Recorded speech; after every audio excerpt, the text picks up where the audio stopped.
ចាសូមជម្រាបសួរពុកម៉ែបងប្អូនអ៊ំពូមីងទាំងអស់គ្នា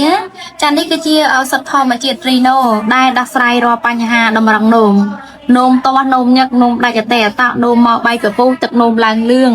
នោមមកក្តៅកាហាយផ្សាខ្វះក្របឈាមអាសេះអាសោះអស់កម្លាំងលហិតលហៃពុកម៉ែបងប្អូនហើមកត់អីហើមកត់ជើង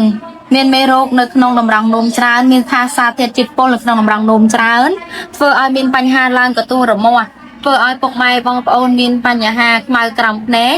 អាសេះអាសោះអស់កម្លាំងរហិតលហៃហើយជាពិសេសសម្រាប់ពុកម៉ែបងប្អូនឈឺលេង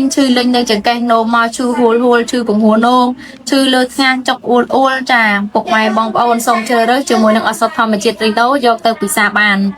ឱសថធម្មជាតិរីណូនេះផងដែរឯកទេសទៅលើបញ្ហាតម្រងនោមចំពិតប្រាកដដែលនាំចូលដោយក្រុមហ៊ុន CKVF ផ្ទាល់គុណភាពស្តង់ដាររបស់សហរដ្ឋអាមេរិកសម្រាប់ពុកម៉ែបងប្អូនអ៊ំពូមីងដែលមានតម្រូវការព្យាបាលទៅលើបញ្ហាតម្រងនោមហើយចង់ទិញរីណូយកទៅពិសា